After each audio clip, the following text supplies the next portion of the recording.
19h45 sur Canal Ultra. Regardez ces images en direct. Il est en avance, il est encore en avance. Alexandre Bouchex arrive à Nantua, au bord du lac, au moment du premier ravito. Merci d'être avec nous, peut-être depuis 16h30 pour vivre cet Ultra 01. Premier ravitaillement donc au bout de 21 km au bord du lac de Nantua, avec Alexandre Bouchex, vainqueur en titre, qui mène toujours, Fred, cette course. Oui, on l'a vu partir dès le départ. Il s'est retrouvé rapidement en tête de course avec son petit rythme. Il était en sous-bois avec les mains sur les cuisses pour pousser. Je pense qu'il avait il faisait chaud au début. Là, il a peut-être la fraîcheur du lac. On est au 21e kilomètre. Ça va plutôt vite et on l'a entendu dire tout à l'heure aussi, je crois, un peu dans les coulisses, qu'en fait, il avait absolument pas respecté sa stratégie. Donc, on y reviendra sans doute. Alexandre Bouchex, le grand favori de cette course. On verra rapidement là sur les pointages du chronométreur officiel de la course, les points. Donc on vous donnera tout de suite les écarts avec la suite, les poursuivants qui peuvent être Sébastien Châtelain, Nicolas Garin, Ludovic Bourgeois, Johan Fernandez. Donc on va avoir rapidement une lecture de la course et surtout les écarts. Exactement, on va suivre ça ensemble. On garde l'image en direct de cette arrivée au bord du lac et de cette arrivée à Nantua, avec évidemment et bien du monde au bord des chemins, et ça va se densifier à l'approche du premier ravitaillement. Le docteur Manon du Hurafour nous a rejoint. Bonsoir Manon, merci beaucoup d'être là. Manon, vous êtes médecin neurochirurgienne et vous êtes l'une des deux médecins de l'Ultra 01. Alors dites-nous en quoi consiste votre rôle. Alors nous sommes effectivement deux médecins sur cette course. Il y a également une équipe paramédicale et une équipe de secourisme qui complète l'ensemble de l'équipe. Donc il y a un médecin qui va se déplacer tout au long du parcours. Donc moi je serai tout au long des étapes de ravitaillement notamment. Et puis il y a un autre de mes confrères qui restera ici sur le stade Maton. On vous redonne la parole dans quelques instants, mais on va vivre ces images en direct avec l'ambiance sur les bords du lac. Un petit peu de vent aussi, on l'entend dans le micro. Un petit peu d'air, et c'est vrai qu'Alexandre, je pense qu'il s'est fait un nom dans la région. C'est un peu la star, on l'a vu au départ, c'était un peu le showman aussi. Il sait fait une réputation avec cette définition, cette dénomination casquette verte, puisque si vous le suivez un petit peu sur les réseaux sociaux, c'est tout simplement parce qu'il a toujours cette casquette. Alors, est-ce qu'il s'arrête dans quelques instants? On va voir juste. Benjamin est là. Alexandre Bouchex qui est là. Alex, juste un petit mot. Un petit mot. Comment ça va? Il fait chaud. Ça va attends. T'es un peu en avance sur tes temps prévisionnels, non? Ouais, bah écoute, en fait, il s'est passé un moment où j'ai vu que je pouvais accélérer, j'ai accéléré, et puis maintenant on va essayer juste de se préserver pour pas exploser dans quelques heures. La suite te fait peur ou pas? Il va faire très chaud, je pense que demain me fait très très peur surtout. Donc là on le voit qu'il est en train de bien de se ravitailler, il est en train de bien s'humidifier. C'est vraiment important sur ces fortes chaleurs de bien boire, de bien se mouiller pour vraiment faire redescendre la température du corps. Donc là on voit qu'il prend le temps de se ravitailler et là il repart tout de suite. Il va manger un petit bout et là il repart. Il a creusé quand même un peu d'écart sur les poursuivants. On va le laisser repartir.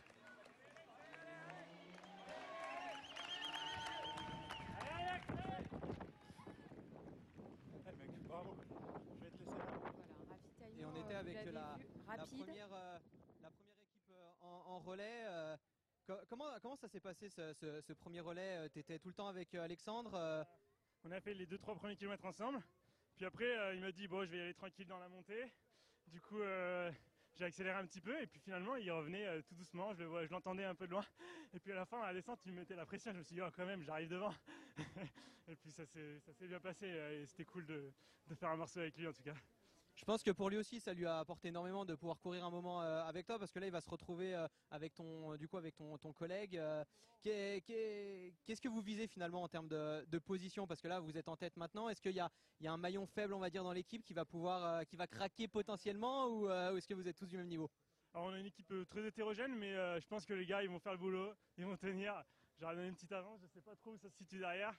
Mais normalement, on a des bons gars derrière, donc ça devrait le faire. Enfin, j'espère en tout cas. On espère pour toi aussi. On va suivre ça et puis on se retrouvera à l'arrivée pour voir si quelqu'un a lâché ou pas. Ouais, ça marche. Il me semble que c'est l'équipe l'équipe Zizou Team. 2001. Les 2001. Bon, on va chercher alors pour voir s'ils gardent leur avance sur après ce premier ravitaillement. Voilà ce relayeur hein, qui a fait une partie de la course avec le leader Casquette Verte qui est reparti sur. Ce sont les images de sa descente. Donc ça, ce sont des images il y a quelques minutes. Et on voit le lac en contrebas à Exactement, gauche. les images que l'on attendait hein, et que lui attendait d'ailleurs, mais il n'en a pas trop profité, j'ai l'impression, de cette plongée vers le lac de Nantua. Vous avez vu ces images avec nous, docteur. Il a bu extrêmement rapidement. Est-ce que c'est une bonne stratégie, ça, de boire beaucoup et vite? Alors c'est vrai que cet ultra trail a lieu dans des conditions très particulières puisque caniculaires, ce qui est quand même exceptionnel. Et bien sûr, il faut être particulièrement vigilant sur les risques de déshydratation et la priorité est la prévention de la déshydratation. C'est-à-dire qu'il est important de ne pas attendre que les signes de déshydratation soient installés pour réagir. Et à ce titre, il faut bien évidemment que les coureurs soient vigilants, mais également toutes les équipes de secours qui sont autour.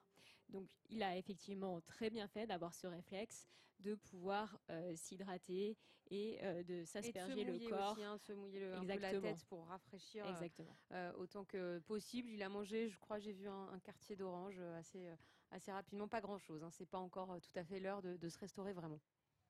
Oui, et puis surtout que ce qu'il faut savoir, c'est qu'ils sont à peine à 2 heures de course. Ils ont fait 21 km, donc lui c'est le plus rapide pour l'instant. On verra aussi sans doute le passage des premières féminines. Mais il faut aussi savoir que ces coureurs-là se sont alimentés à peu près 2 heures, 2 heures et demie avant le départ. Donc en fait, au moment où ils prennent le départ, ils ont digéré leur repas, qui est souvent à base de sucre lent. Et puis ensuite, ils n'ont pas forcément faim tout de suite. Il faut quand même produire un effort. Donc oui, il se ravitaille avec le minimum. Et c'est vrai qu'il fait aussi redescendre la température corporelle en s'arrosant. Donc on voit que tous les gestes sont plutôt parfaits. Hein. Je pense que vous êtes d'accord dans ce sens-là. Hein. On sent effectivement que ce sont des coureurs particulièrement entraînés et qui ont des bons réflexes. Allez, on continue de voir ces images en direct hein, sur la suite de la course. On a laissé partir Alexandre Bouchex devant et puis on va récupérer effectivement certains de ces coureurs dans la montée avant le replat qui descend sur ce lac de Nantua. Vous le disiez Fred, un petit peu moins de 2 heures de course. Vous le voyez, le compteur il s'affiche sur vos écrans, 1 heure et 54 minutes de course. Donc il fait encore très chaud, même s'il y a des passages ombragés et des moments de souffrance hein, dans les passages un petit peu compliqués où il y a des cailloux. Il vaut peut-être mieux à ce moment-là éviter de courir, assurer le coup aussi, parce que sinon après c'est vous qui allez devoir soigner les blessures, les bobos, etc. On peut vous appeler à tout moment pour soigner un bobo et vous partez. Oui, bien sûr. Effectivement, comme vous le soulignez, au-delà des risques de déshydratation, il y a toute la traumatologie que l'on peut rencontrer dans cette course. Et effectivement, on peut être mobilisé à tout instant si nécessaire. Voilà ces images également au bord du lac de Nantua où se trouve Benjamin Molins. On va peut-être retrouver Benjamin aux côtés de l'assistant d'un coureur parce que c'est important. On en parle beaucoup. Ils sont seuls, mais ils sont parfois accompagnés. Et Benjamin est aux côtés de l'un des assistants d'un coureur. Je suis toujours au ravitaillement de Nantua, je me trouve avec Eric. Eric, on discutait juste avant, apparemment vous avez une petite anecdote sur l'édition précédente d'une dame qui était dans les dernières. Est-ce que vous pouvez nous raconter un peu ce qui s'est passé l'année dernière? Oui, effectivement, l'année dernière, la dame est arrivée à 22 heures, vraiment à la limite de l'élimination. Elle s'est ravitaillée, elle était blessée, elle a quand même voulu repartir et je lui tire mon chapeau, c'était vraiment incroyable. Et devant les élites, est-ce qu'ils s'arrêtent, est-ce qu'ils prennent quelque chose, est-ce qu'ils vous parlent, comment ça se passe? Oui, bien sûr, il y en a qui nous remercient, ils sont très contents qu'on soit là. Et il y en a par contre qui ne font pas de ravitaillement, qui passent tout droit. Hein. C'est Casquette Verte par exemple, et c'est la flèche. Est-ce que vous allez essayer de l'arrêter cette année pour lui donner un petit peu de ravitaillement? Parce qu'on sait que là, ils vont partir après pour quand même une longue période. La nuit va attaquer dans quelques heures. Donc là, s'ils peuvent se ravitailler, est-ce que vous allez faire quelque chose de particulier pour lui? Bah, notre but, c'est d'essayer de le ravitailler au mieux, de sorte qu'il ait de quoi poursuivre son aventure, parce que c'est vraiment le chef du trail, quoi. Merci. Et on verra justement dans quelques minutes si Alexandre Bouchex, alias Casquette Verte, s'arrête sur le ravitaillement. Pour information, il était en tête au point précédent. Donc on va voir s'il est toujours aux avant-postes ou si il est passé en deuxième position. On va avoir des informations dans quelques minutes. Et vous l'aurez compris, interview enregistrée il y a quelques minutes. Alexandre Bouchex s'est passé depuis, s'est arrêté à peine, le temps de s'hydrater et de manger un peu. Regardez ces images en direct de la suite du peloton hein, qui arrive sur cet endroit majestueux, ce moment où eh bien, le chemin surplombe le lac de Nantua. C'est tout simplement incroyable et c'est des moments où il faut quand même en prendre plein les yeux. Ça peut faire du bien ces images-là aussi. Peut-être qu'à ce moment-là, on se rend compte, on se dit, bon, je sais pourquoi je suis là. Ah oui, oui, forcément, les coureurs savent pourquoi ils sont là. Ils ont choisi la destination, hein. Souvent, les coureurs élites font un choix de compétition par rapport à des programmes. Je pense qu'ici, on en a parlé tout à l'heure avec nos invités. C'est aussi un choix de destination sur un week-end où on vient profiter, découvrir des paysages qu'on n'a jamais fait. C'est vrai que les coureurs ont tendance aussi à cocher sur 1, 2, 3 saisons des objectifs. Et c'est vrai qu'on ne peut pas non plus enchaîner. Alors, mis à part Alexandre qui est un cas particulier dans ce domaine, mais c'est vrai que le coureur lambda, le coureur moyen va se programmer 3 ultras à peu près dans l'année et sur 2-3 ans forcément avec des objectifs différents. On salue à nouveau hein, nos cadreurs qui nous permettent de vivre ces images en direct, hein, qui sont avec la tête de course un petit peu plus loin, qui bah, voilà, vous le voyez, qui parfois vont un petit peu à reculons, mais qui nous permettent d'avoir ces images en direct et d'excellente qualité pour ce passage à Nantua. Un petit point sur les chronos, hein, puisque Alexandre Bouchex est bien donc passé en tête avec son dossard 1 à Nantua à 19h52 et on attend que les autres soient affichés puisque là-bas on a un pointage en entrée de ravito et il me semble aussi en sortie. Donc on devrait avoir les premières informations avec les écarts, mais j'ai regardé tout à l'heure sur le chrono avec le concurrent qui le poursuivait, j'ai vu qu'il y avait en gros un bon 4 minutes d'écart déjà. Donc au bout de 20 km, ça fait presque 2 minutes à l'heure. Ça commence un petit peu à compter, sachant que c'est à la fois beaucoup parce qu'ils ne se voient pas, hein, ils ne le voient pas forcément. 4 minutes, c'est un peu environ 1 kilomètre. Donc ils ne le voient pas, mais c'est aussi très peu parce que Alexandre le disait, il peut se passer n'importe quoi. Il suffit qu'il soit arrêté, comme on le voit de temps en temps sur des courses, à s'asseoir sur un rocher parce qu'il a un coup de moins bien et puis il voit passer son concurrent. Allez, on découvre les images là. Les images que vous avez, c'est la tête de course féminine donc qui arrive hein, pour surplomber ce lac. On n'oublie pas évidemment la course féminine et on vous tiendra au courant des classements de la même manière. On va voir si Claire Banvart, hein, qui avait gagné haut la main l'année dernière, eh bien, gardera son titre ou pas cette année. En tout cas, voilà ces images en direct avant de descendre sur le lac de Nantua, là où est passé Alexandre Bouchex il y a déjà quelques minutes. Maintenant, petite question, on a parlé des éventuelles blessures que vous pouvez soigner. Quand on pense à la chaleur, on pense aussi au malaise, aux maux de tête. Est-ce qu'il y a des choses pour prévenir ce moment ? Alors la première chose déjà, c'est de savoir les reconnaître. Il y a effectivement les symptômes de déshydratation peu sévères que l'on connaît tous, qui commencent bien sûr par une soif intense, par des maux de tête, par une bouche sèche, pâteuse. Et bien sûr, ça peut aller jusqu'à des symptômes plus sévères, à savoir les crampes musculaires et enfin des symptômes de déshydratation très sévères qui peuvent aller bien sûr jusqu'au malaise et à l'hyperthermie. Alors ce qu'il faut faire de façon régulière, bien sûr, c'est s'hydrater très régulièrement et ne pas se surestimer sur ce sujet, bien s'arrêter à chaque relais, à chaque fois que ça peut être proposé, se couvrir la tête de préférence et puis pouvoir s'humidifier le corps régulièrement. Ouais, c'est ce qu'on a vu avec Alexandre Bouchex tout à l'heure, hein. Il n'a pas seulement bu, il s'est un peu versé de l'eau sur la tête. On voit certains concurrents qui n'ont pas de chapeau, pas de casquette. Effectivement, ça peut aussi aider à ne pas faire d'insolation, pas se sentir mal, de bien se protéger, bien évidemment. Il est 20h, vous êtes avec nous sur Canal Ultra et vous avez bien raison. On va retrouver les images en direct dans quelques instants, mais si vous n'étiez pas avec nous aux alentours de 18h, eh bien on va vous proposer de revivre le départ de cet Ultra 170. Regardez.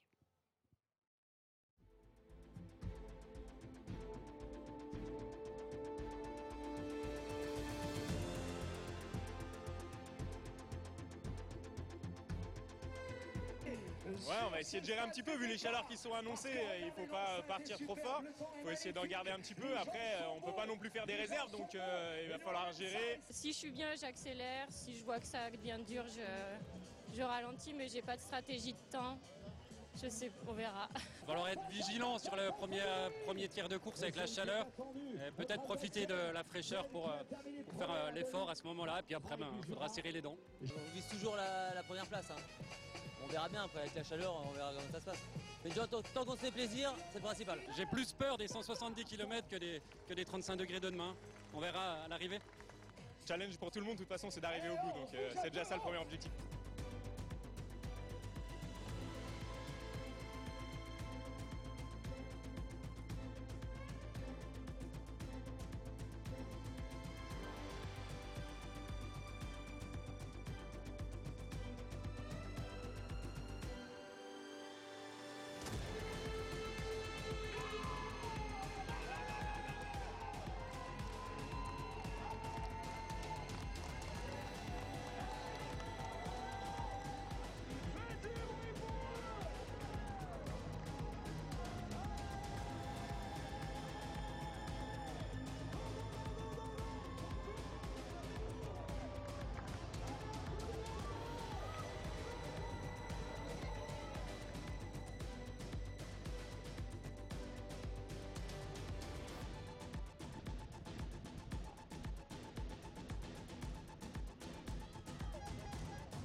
Voilà ce départ à 18h tout à l'heure, plus de 2 heures de course déjà avec Alexandre Bouchex qui mène la tête chez les garçons et chez les filles.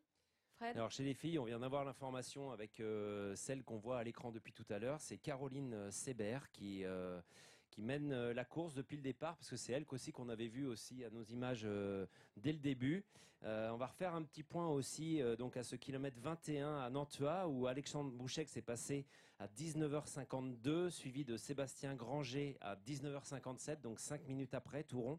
Et Ludovic Bourgeois est passé à 19h59 à 7 minutes. Et là, le quatrième et un favori qu'on a cité tout à l'heure, c'est Johan Fernandez qui a gagné l'Ultra Trail des Monts du Jura à 20h01, donc à 9 minutes d'Alexandre Bouchex. Et on devrait avoir la première féminine sans doute d'ici 10 minutes, un quart d'heure maximum. Et tu le soulignais, la première équipe est l'équipe Drink Team. Donc pour l'instant, le nom existe. Je pense qu'après la course, ça va boire. Ouais, ça va boire de l'eau, beaucoup d'eau de toute façon. Pendant cette course, ça c'est obligatoire. Avant de libérer le docteur Durafour, un petit mot sur la gestion de cette course. On a parlé de l'hydratation, on a parlé de la nourriture. Est-ce qu'il est conseillé ou fortement déconseillé de prendre des médicaments? Alors on parle évidemment pas de dopage, mais on parlait de maux de tête tout à l'heure. Est-ce que on a le droit de prendre un petit cachet contre le mal de tête quand on court comme ça, ou est-ce que c'est fortement pas recommandé?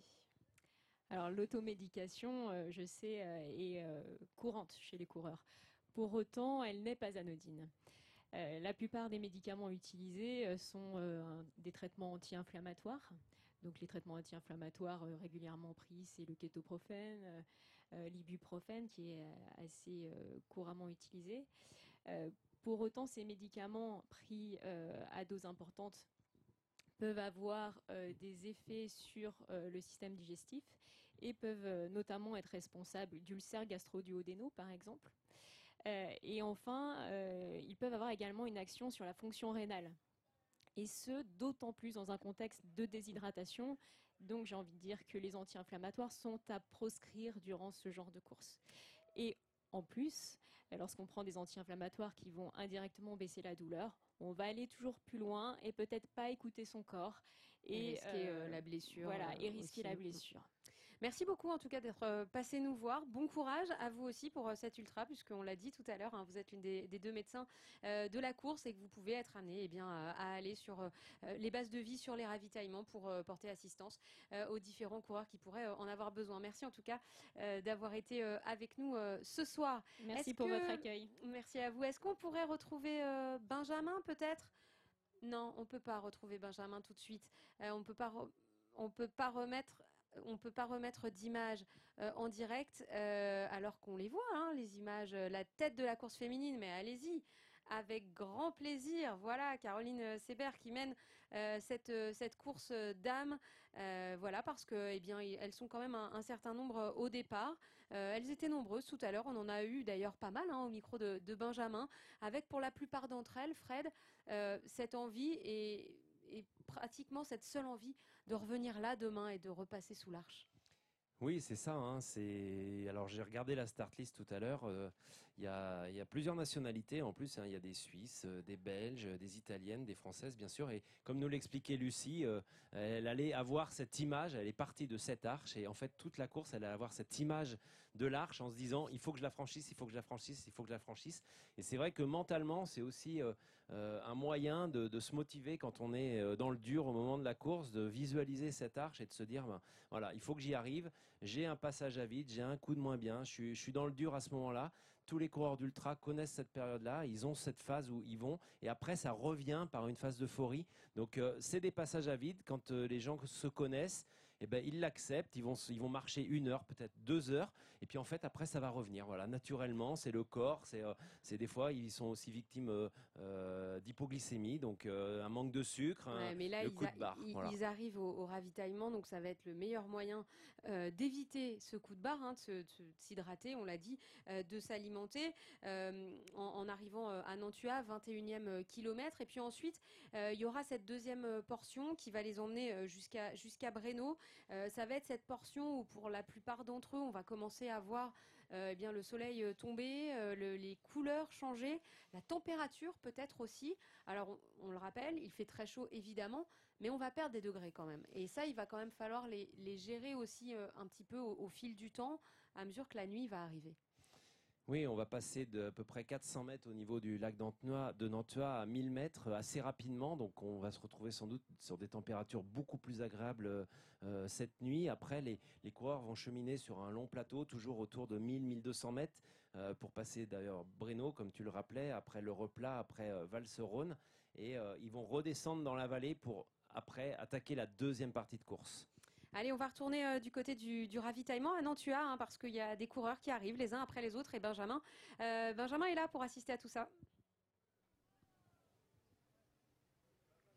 Oui, je suis toujours au ravitaillement de Nantua. Je suis avec Johan. Johan qui est en train de se ravitailler. Comment ça va, Johan? Bah, ça va pas mal. Ça va être vraiment long. Il va falloir gérer, mais pour l'instant, ça va. Il va falloir. La température actuelle me fait un peu peur pour demain. Parce qu'il va plus une température à faire un barbecue qu'à courir, mais on a choisi, donc on va essayer de gérer au mieux la nuit et puis garder un maximum de fraîcheur pour demain, parce que ouais, je pense vraiment que ça va être une hécatombe demain. Mais...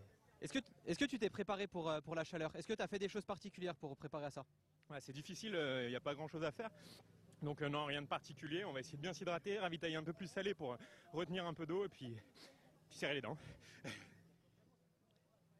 Là, tu vas repartir avec quelqu'un. Est-ce que c'est intéressant dans un ultra de courir avec d'autres personnes, ou toi tu préfères courir seul pour être à ton rythme et pas te fier aux autres? Un peu des deux. Ça fait du bien à la tête d'être avec un peu de monde, mais bon, faut pas partir sur un faux rythme, donc alterner les deux. Mais passer la nuit avec quelqu'un, c'est toujours sympa. Oui, dans quelques temps, vous allez tous mettre la frontale, il va faire nuit, donc voilà, bon courage. Donc voilà, on voit les coureurs qui continuent de défiler sur l'ultra, sur le 170. On a le numéro 15 qui est avec nous. Il fait chaud, non? Ouais, ça, il commence à faire bon, là, ça y est. Il a fait très chaud au début, et là, ça commence à aller mieux. Un peu de coca, s'il vous plaît. Là, il commence à faire bon, là. Ça va pour le moment, on voit à l'image, ça va. Ça va, pour l'instant, ça va. Mais le plus dur reste à venir. le plus dur reste à venir. Quand les coureurs disent le plus dur reste à venir, c'est vraiment de passer cette nuit, une nuit dehors à la frontale.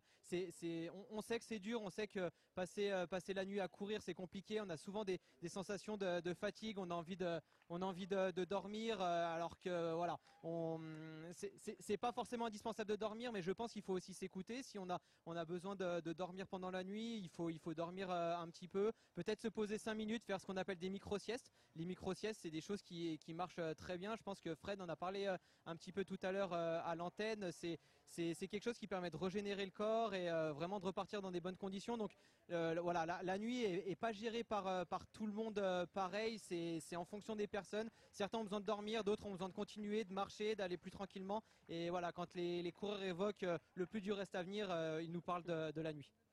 Merci beaucoup Benjamin, on vous retrouve dès que possible, hein. On garde les images de ce ravitaillement avec des coureurs qui arrivent, hein, qui s'hydratent évidemment avec de l'eau normale, de l'eau salée, vous l'avez compris, pour retenir un maximum l'hydratation.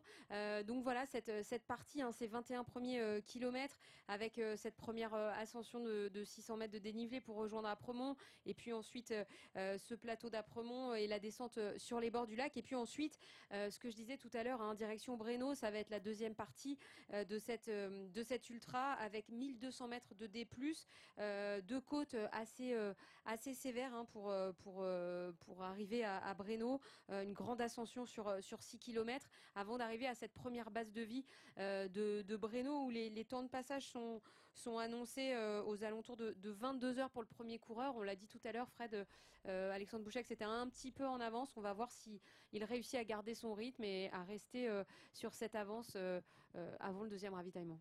Alors tout à fait, il est même annoncé à 21h48 puisque souvent les pointages tiennent compte de l'évolution et de la vitesse de progression. Donc il est annoncé à Breno à 21h48.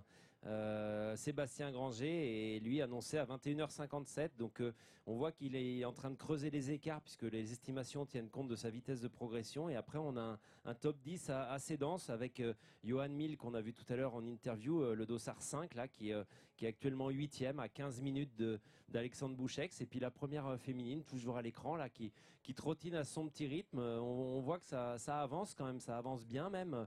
Et on n'a pas de nouvelles pour l'instant de Claire Banworth qui était annoncée comme favorite, mais c'est vrai qu'elle a tellement l'habitude de la gestion de ses efforts sur les ultras. On voit, les images sont quand même assez superbes. On peut aussi saluer le travail des cadreurs, mais là, le long des barres rocheuses, c'est pas évident, hein. Ouais, il faut le dire, hein, Claire Banwart, 170 km, c'est presque une demi-course pour elle, hein. Elle a l'habitude de faire des 360, donc elle sait aussi gérer son effort, et probablement que là, avec cette chaleur et voilà cette difficulté annoncée, elle a peut-être mis un peu le pied sur le frein.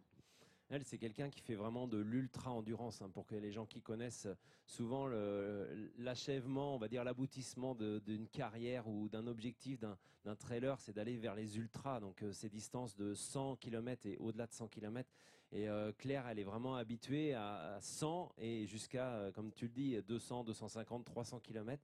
Donc c'est un diesel qui est quasi imperturbable, hein, qui a un bon moteur, puisque jamais de défaillance quasiment.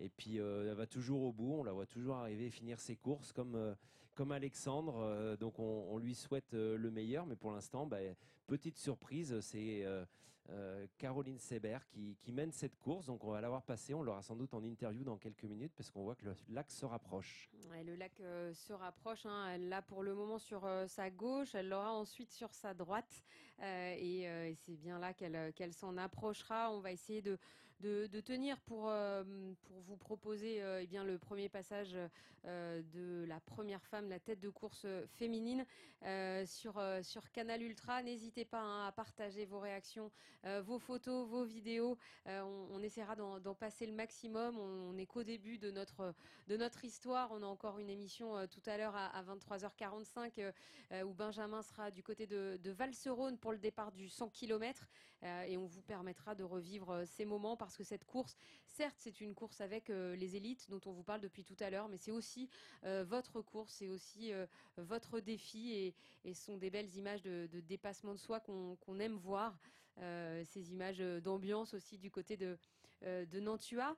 On va peut-être retrouver une séquence qui a été enregistrée tout à l'heure par Benjamin, au niveau du point d'eau d'Apremont, il a notamment rencontré un assistant, un pacer, qui va nous expliquer son rôle. C'est la première vidéo tournée tout à l'heure par Benjamin. On a vu tout à l'heure le ravitaillement pour l'ensemble des coureurs de la course. Et là, on est avec Enzo, qui est l'assistant d'un coureur qui est sur le 170 km, parce que vous savez que vous avez la possibilité d'être sur les 170 km, d'être assisté par un staff. Et là, donc, on a Enzo qui va nous présenter qu'est-ce qu'il va donner à son coureur. On change en fait, on a préparé un sac en avance. Donc comme ça, quand il arrive, on change tout de suite de sac et ensuite on lui sort tout ce qui est coca s'il a besoin, de l'eau, de la Saint-Yor. Et après, s'il se sert, il y a les fruits secs, des fruits, des barres céréales, et il se sert au fur et à mesure de ce qu'il a besoin, au fur et à mesure de la course. Donc comment ça se passe? C'est la personne que tu assistes qui te demande ce qu'il veut, ou il y a déjà un planning qui est déjà préétabli? Non, en fait, il a déjà préparé tout ce qu'il avait besoin tout au long de la course. Après, c'est lui qui sert vraiment ce qu'il a besoin au fur et à mesure. Il n'y a rien de prévu. Donc là, si on détaille un petit peu, on voit que... Donc là, il y a tout ce qui est fruits secs, du salé, voilà. Et puis encore un peu du salé et des fruits aussi, comme les bananes. Donc voilà. Donc on voit un mélange de sucré et de salé dans le ravitaillement. Donc voilà, c'est important aussi. Le coca, c'est beaucoup utilisé sur les courses, sur l'ultra. Bien sûr, ouais. Donc c'est pour ça, même s'il y en a sur les tables de ravitaillement, si jamais on en prend toujours une au cas où, si jamais on est un peu plus loin ou quoi. Donc comme ça, il peut servir du coca, de l'eau et tout. Merci Enzo. Merci à Enzo et Benjamin pour cette petite revue de course. On disait que les trailers faisaient attention à l'environnement, à la nature et tout. En revanche, au niveau malbouffe, sur ce genre de trucs là, ils sont au top niveau. Hein. On mange pas très bien, mis à part les Alors, bananes. malbouffe, oui, c'est vrai que si on a certains clichés, certaines marques en tête, on peut le considérer. Après, moi, j'étais sur plusieurs courses récemment qui essayent de faire attention à ça, à la fois la gestion des déchets, la gestion du plastique, la gestion de certaines Non, mais là, revenons marques juste sur de ce qu'il y boissons. avait dans son, Oui, dans son panier là. certaines marques de boissons. Et en fait, on se rend compte à l'arrivée des courses qu'en fait, c'est ce que demandent les gens sur les ravitaillements. Parce que, on va le citer, mais ça fait énormément de bien d'avoir du coca sur une course. Moi, j'en fais régulièrement. Et c'est vrai que ce goût sucré, même si on boit de l'eau un peu salée ou minéralisée à côté, ce goût sucré, il fait énormément de bien au moral aussi, faut le dire. Ouais, Voilà. c'est ce qu'on disait tout à l'heure, hein, dans ces moments un peu compliqués, ça fait du bien d'avoir ces aliments qui réconfortent un petit peu. Et c'est vrai que quand on voyait le panier de l'assistant là pour son coureur, on se disait c'est pas très équilibré tout ça, mais on en a besoin. Regardez ces images, on voit apparaître ce lac de Nantua sur la droite de la tête de course féminine après 2h19 de course. Il y a déjà presque une demi-heure avec la tête de course masculine. Hein, Alexandre Bouchek s'est passé avant 20h à cet endroit et a déjà passé le premier ravitaillement comme pas mal de coureurs, alors que là elle rejoint le bitume. Elle n'est vraiment plus très très loin du premier ravitaillement. Caroline Sénat. Ouais, Alexandre est passé à 19h52. Là, il doit lui rester en gros 5-6 minutes pour y arriver. Donc, elle va être dans les prévisions qu'on avait dit. Environ 30 minutes juste derrière. Donc, on va voir si on arrive à garder l'antenne, si Claire ou si une deuxième féminine est juste derrière. Ça sera un petit peu la surprise. Voilà, mais en tout cas, elle fait son petit bonhomme de chemin. Hein. On voit qu'elle a, voilà. En plus, voilà, elle adopte des gestes, c'est-à-dire qu'elle est en train de se ravitailler aussi pour vider ses flasques, pour pouvoir les remplacer avec des nouvelles. Donc, on voit aussi qu'elle est très lucide. Hein. Bon, elle a fait quelque part que 21 km. Il y a encore 150 qui l'attendent pour rejoindre la ligne d'arrivée ici sur le stade. Mais en tout cas, on voit que c'est voilà, elle fait le job, comme on dirait. Ça avance à son petit train, tranquillement. Je sais pas, j'imagine que si on la voyait de plus près, elle aurait même le sourire. Ça a l'air de tout bien se passer pour Caroline.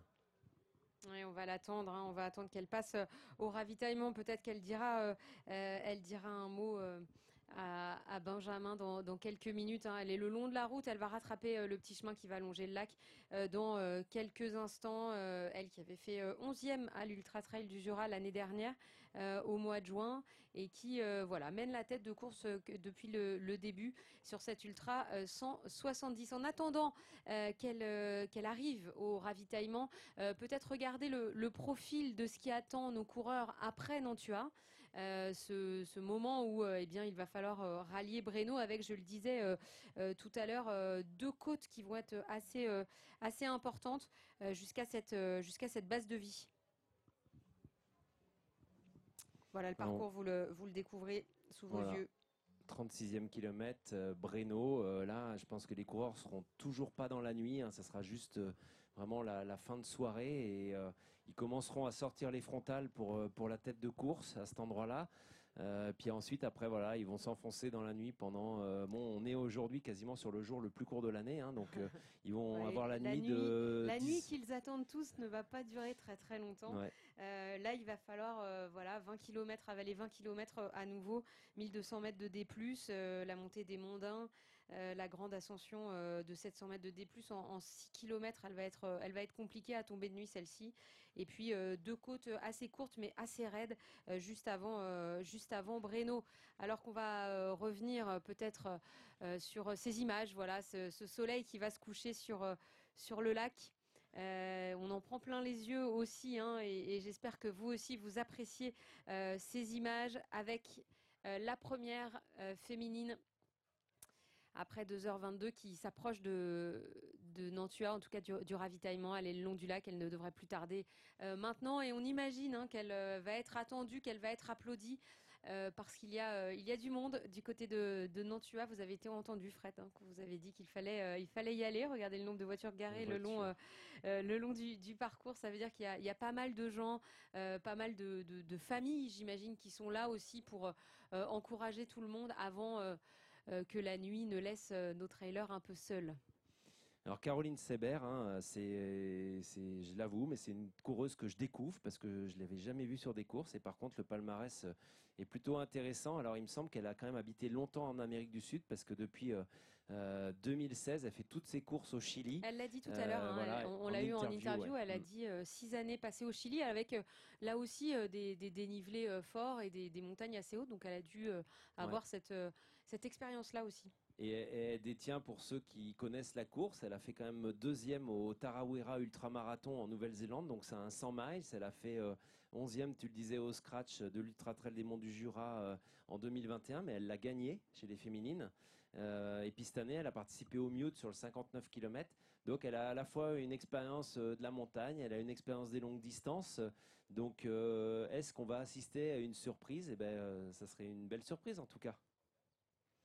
Voilà, avec des images de drone, vous avez vu un petit peu où se situe le ravitaillement hein, au bout du lac, si je puis dire. En tout cas, elle va pas tarder d'y passer et retrouver Benjamin qui va l'attendre. Voilà, sur ces moments où on l'encourage, voilà, on lui donne un peu d'énergie. C'est important qu'il y ait évidemment du monde hein, au bord de ces chemins, là où c'est possible, parce que demain, il y aura des zones un peu inaccessibles. On a évoqué ce parc naturel, ces grands crêts où il est compliqué d'aller, évidemment. Mais là, il y a du monde du côté de Nantua. Il y a du monde pour accueillir les coureurs solo, les relayeurs, puisqu'il y a des premiers relais qui vont se faire du côté de Nantua pour les relais à 8. Oui, et puis là, on voit aussi, voilà, elle double même, elle se paye le luxe de doubler un concurrent masculin qui devait être devant elle. En tout cas, on voit que la foulée est légère, tout va bien pour elle. Puis magnifiques images hein, avec ce joli lac de Nantua, cette base d'eau qui permet aussi d'avoir un peu de fraîcheur sans doute. On voit qu'il y a un peu de vent dans les arbres, donc les conditions de course sont plutôt idéales.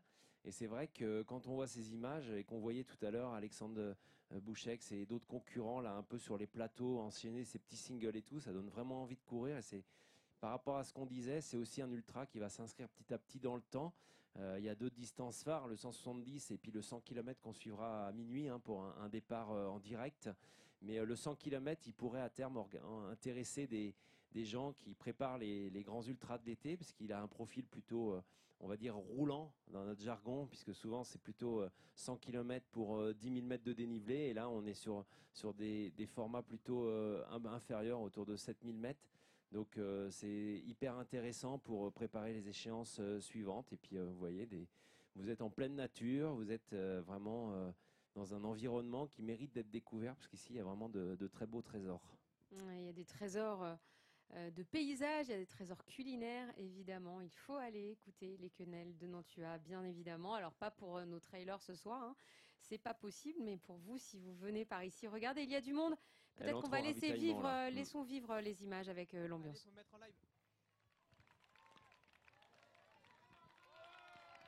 Elle arrive avec 33 minutes juste après, Et elle a le sourire, Alexandre. vous Et avez raison. le sourire. Voilà. Et on voit voilà, beaucoup de courtoisie, il n'y a pas de misogynie Caroline, dans le trail. Donc, comment ça va? Ça va pas trop mal. Ça va mieux au début, c'était pas. Oh, j'avais les jambes lourdes. Mais non, ça va. Puis je vois du monde que je connais. Alors, Coca, s'il vous plaît. Ça fait plaisir. Pour le moment, vous êtes en tête. C'était quelque chose que vous ne vouliez pas imaginer tout à l'heure et vous l'imaginez toujours pas? Non, mais je pense qu'elle va. Il y a un moment, ça va changer. Non, je sais pas où elle est, mais je m'en préoccupe pas si elle passe. Enfin, non, vraiment, je me fie pas à ça. Pour l'instant, ça va, donc j'en profite et le plus dur, je sais que ça reste à venir. Là, vous êtes avec un bon groupe, il y a du monde qui vient de s'arrêter sur le ravitaillement, vous allez repartir en nombre, c'est important de repartir avec tous ces garçons pour aussi courir à plusieurs et pas être toute seule pendant longtemps. Oui. Non, mais c'est vrai que j'ai l'habitude de courir toute seule, ça me dérange pas trop, mais c'est toujours bien d'avoir du monde. J'ai mon pacer là avec la... c'est bien. On va vous laisser vous ravitailler. Donc là, on va commenter le ravitaillement de Caroline. Donc elle boit tout de suite du coca avec son gobelet qui est dans le matériel obligatoire qu'elle va re-ranger du coup dans son sac pour les prochains ravitaillements. Là, la deuxième chose qu'on fait sur ces ravitaillements, c'est du coup de remplir les flasques parce que voilà, ça fait longtemps qu'ils n'ont pas eu de point d'eau, il fait chaud, il faut quand même bien penser à boire. Donc voilà, on voit que les flasques sont vides. Elle va remplir ses 2 flasques. Après, elle va sûrement manger un petit peu. Vous avez déjà mangé beaucoup de bars? Non. C'est mon gros souci. Quand il fait chaud, je n'arrive pas trop à manger, mais j'ai bien mangé ce midi. Donc, je vais manger un petit truc. Et puis, la deuxième, on l'a remplie? Non, j'ai dans le dos. Ouais. Bon courage. Merci. Voilà, c'est toujours compliqué de manger quand il fait chaud. C'est toujours compliqué de manger aussi des produits qui sont durs. C'est pour ça que c'est intéressant quand il fait chaud dans des conditions comme aujourd'hui de prendre des pastilles de sels minéraux pour justement compléter l'apport et finalement quand vous transpirez vous perdez ces sels minéraux et c'est bien d'en reprendre le plus possible pour pouvoir vraiment suppléer tout ça. Donc là on voit qu'elle continue de se ravitailler. Ça va, ça a l'air de pouvoir manger quand même. Bon, tant pis. Caroline qui va repartir du ravitaillement. Pour le moment tout va bien, elle a le sourire. Elle repart avec le cadreur. Nous on va retourner sur le ravitaillement parce qu'il y a du monde qui arrive. Il y a du monde qui a gardé le maillot, il y a d'autres personnes qui ont enlevé le maillot pour mettre leur maillot fétiche. Donc là on est avec un coureur, comment ça va? Très bien, pour l'instant ça va, ça déroule, je gère la course qui n'est pas encore finie, mais on va aller un peu plus vite parce qu'il fera plus frais dans la nuit et puis comme ça on pourra gagner un peu plus de temps dans la nuit. C'est vraiment la chaleur qui, comme tout le monde, qui fait peur et du coup on attend la nuit. Surtout demain, ouais. Demain ça va faire peur, ouais. Les grosses chaleurs va me faire plus tomber que d'autres. Voilà. Oui, justement, voilà, c'est pour rebondir là-dessus, beaucoup de personnes disaient qu'ils avaient très peur de cette chaleur, qu'ils avaient peur de l'abandon à cause de cette chaleur. C'est quand même les premières grosses chaleurs qu'on peut avoir, alors que là on retrouve Claire qui est la deuxième, qui va se ravitailler assez rapidement. Donc comme le disait Fred tout à l'heure, c'est qu'une petite partie pour elle qui a l'habitude d'enchaîner l'ultra, de faire du très long. Je ne sais pas si elle va nous répondre pour le moment, elle est en train de se ravitailler en même temps. Claire, comment ça va? Ça va, il fait chaud. Pour le moment, c'est un échauffement pour toi. Toi qui as l'habitude de faire vraiment du très long. Là, tu rentres tranquillement dans ta course et comme on dit, tu produiras ton effort beaucoup plus tard dans la course pour rattraper la première qui est 1 ou 2 minutes devant toi.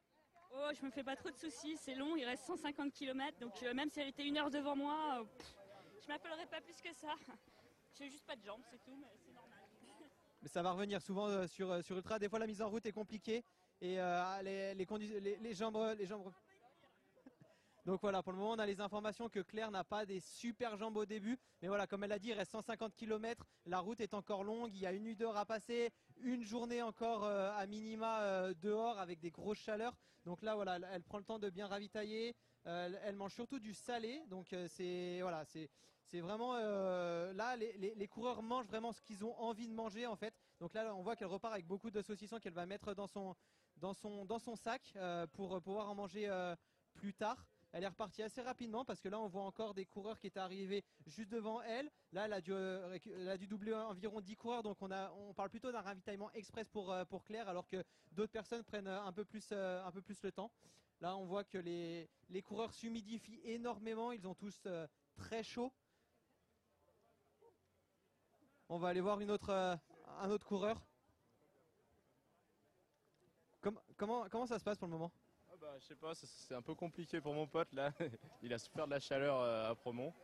Donc là j'attends et puis on va prendre le relais, mais il faudra faire attention à bien s'hydrater. Donc là on est avec un relayeur qui attend son collègue justement qui va lui passer le relais. Qu'est-ce que ça fait de courir en équipe? Est-ce que ça vous permet de vous transcender Exactement, ouais. On court pour soi et pour les autres. Donc une raison de plus pour apprécier et puis se surpasser. On court avec des copains, on court avec des gens qu'on ne connaît pas. On court avec des copains, ça fait la 3e année qu'on l'a fait ensemble, la 7e compagnie, donc ça fait toujours plaisir de reprendre un dossard et de repartir d'Oyonnax. Et en espérant arriver demain à Oyonnax entier. Non, mais ça va bien se passer. Vous courez régulièrement ensemble? Non, on habite entre Bellegarde, Nantua et Oyonnax. Mais des fois, de temps en temps, mais on fait d'autres sports à côté, donc voilà. Je surveille qu'il n'arrive pas, parce que je ne veux pas le louper non plus. Merci, et bon relais du coup. On se voit tout à l'heure. On se voit à Brno. Allez, ça marche.